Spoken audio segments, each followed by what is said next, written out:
और मैंने उसकी फैमिली को पहले ही ये इंस्ट्रक्शन दे दी थी कि जी मैं आपके घर में घूमता रहूँगा, आपको कोई प्रॉब्लम नहीं होनी चाहिए।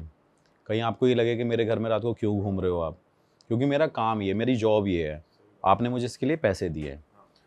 तो मैं उनके घर में जब घूम रहा था मुझे कुछ दिखता नहीं, तो रात को 3 साढ़े 3 बजे करीब मैं और मेरा वो जो टीम मेंबर है वो साथ में सो रहा होता है, मैं ऐसे फ़ोन चला रहा होता हूँ, मैं स्नैपचैट पे किसी से बात कर रहा होता हूँ उस टाइम पे।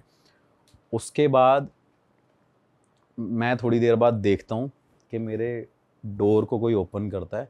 उस टाइम पे लाइट तो बंद रहती है, और जैसे ही डोर ओपन होता है तो वहाँ पे लाइट जलती है और वो लड़की 13.5 साल की भाई न्यूड मेरे सामने आके खड़ी हो जाती है। क्या बात कर रहे हो? कंप्लीटली न्यूड भाई, एक तन पे कपड़ा नहीं है उसके।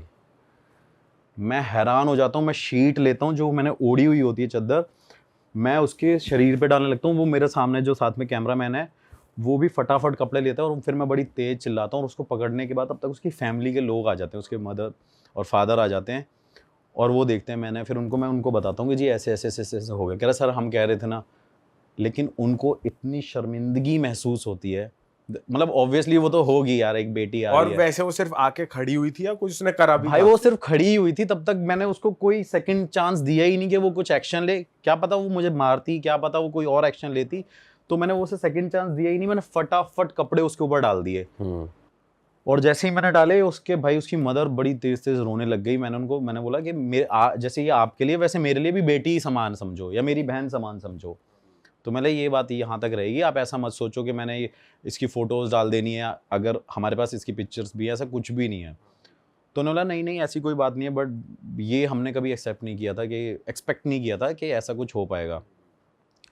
तो फिर वो कहते हैं देखो मैं कहता था ना कि कुछ ना कुछ है।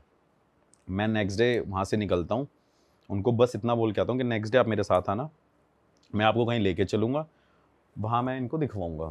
फिर भाई मैं उस लड़की को लेके जाता हूँ, वो मेरे घर के वहीं नियर बाय लोकेशन पे आते हैं, फिर हम साथ में ट्रैवल करते हैं। फिर मैं यूपी जाता हूँ अपने बाबा जी के पास, उनके पास उस लड़की को बिठाता हूँ।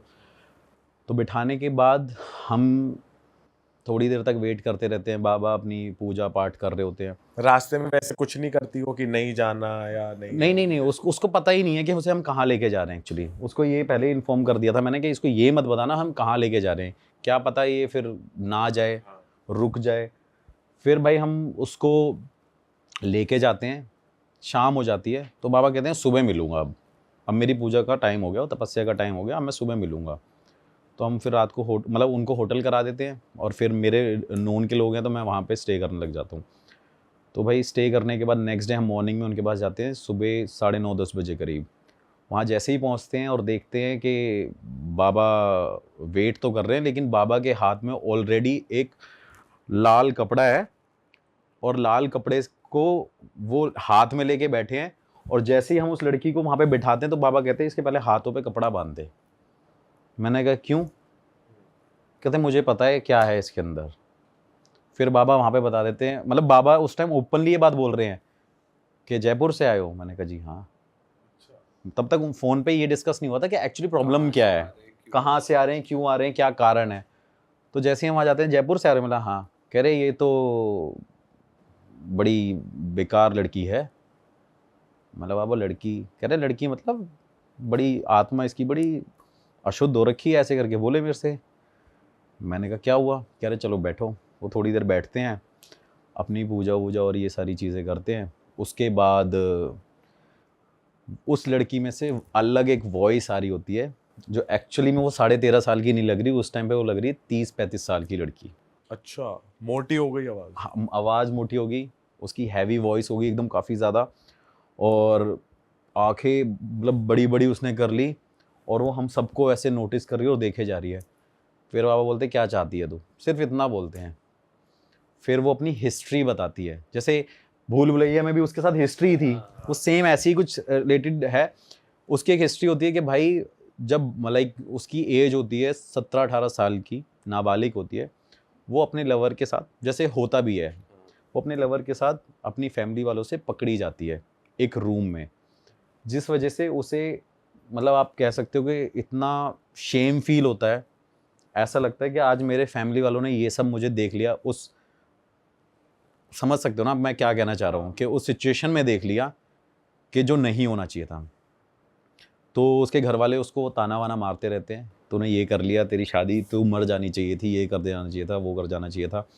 तो वो सब कुछ बता रही है, और बता रही है कि उस टाइम पे क्या हुआ था। ये जो इसका भाई था, मतलब वो जो लड़की जो 35 साल की है उस लड़की के अंदर अभी, उसका वो ब्रदर था जो साथ में आया था।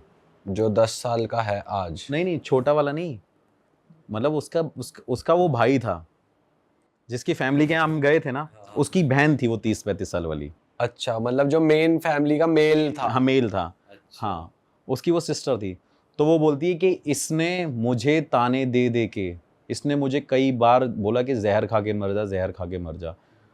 तो इसने मेरे को इतना सुनाया है, इतनी मेरी बेइज्जती करी है, ये सब जो भी इंसल्ट फील उस टाइम पे वो कराते थे। तो उसने भाई सुसाइड कर लिया था। ओ, सुसाइड कर लिया था, उसने आत्महत्या कर ली।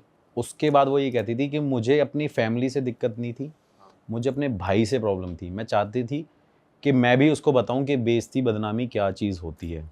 तो बेसिकली वो जो बच्ची है उसके जो फादर हैं वो उसके भाई थे। भाई थे, हाँ। जो 30 साल की जो 30-35 साल जो स्पिरिट थी जो। हाँ, अच्छा। तो उसके बाद वो उसको बोलते थे कि भाई मैं इनको दिखाना चाहती हूँ कि एक क्या महसूस होता है जब आप ये कर रहे हो। तो आप ये सोचो कि उस फैमिली ने उस टाइम पे उनको पकड़ा था एक ऐसी सिचुएशन में, तो वो चाहती थी कि ये मेरा ब्रदर और जो मेरी भाभी है, ये भी अपनी सगे बच्चों को उस सिचुएशन में देखें कि भाई कैसा फील होता है। क्या तब आप अपने बच्चों को मार दोगे अगर आप उस टाइम पे ऐसे पकड़ लोगे? बाकी उसकी और भी चीज़ें थी कि इन्होंने मुझे परेशान रखा, इन्होंने फैमिली वालों ने कभी प्यार नहीं दिया, ये वो सारी अपनी उसके अलग जो होता ही है नॉर्मली हर जगह। उसके बाद भाई फिर बाबा जी ने किया, उसको बोला, फिर उनको कुछ उपाय बताए, क्रियाएं बताई, करी पूजा, फिर जाके भाई वो चीज़ उसके घर से हटी। कितने दिन में रिजॉल्व हुई भाई फिर? मतलब भाई हमें वहाँ पे 2 दिन लग गए थे यूपी में, और उसके बाद फिर नेक्स्ट डे उन्होंने बोला था कि 4-5 दिन बाद आप नोटिस करने लग जाना, ऐसा कुछ होगा नहीं। लेकिन अभी तक भाई कोई ऐसी कंप्लेंट नहीं है जो ऐसा हो रहा हो, लेकिन वो फाइनली रिजॉल्व हो गया। बट ये कहानी देख के ना मेरे को बड़ा वो हुआ कि यार क्या हो रहा है। मतलब मैं रूम में हूँ भाई, वो न्यूड थी लड़की। भाई वो यही चीज तो बिल्कुल हैरान करने देने वाली मुझे तो है। भाई उस टाइम ऐसा हो गया कि मैंने क्या, मतलब क्या है ये, मतलब मैं तो उसे बहन बेटी ही समझ रहा हूँ, और मैं सोच रहा हूँ बताओ यार। अरे वाह, आपने ये वीडियो यहाँ तक देख ली भाई, तुमने हमारी मेहनत सफल कर दिया। तुम ही लोग हो असली रियल हिट। और अगर आपको बहुत मजा आ रहा है ऐसी क्लिप्स में, ऐसी वीडियोस में, तो फटाफट जाइए प्लेलिस्ट पे, बिंज वॉच कीजिए, सारी वीडियोस देख डालो और मौज काटो। That is it. हम मिलेंगे नए पॉडकास्ट में, नई क्लिप में। Till then bye bye, see you, take care, do subscribe. Best of real talk online. Okay, bye bye.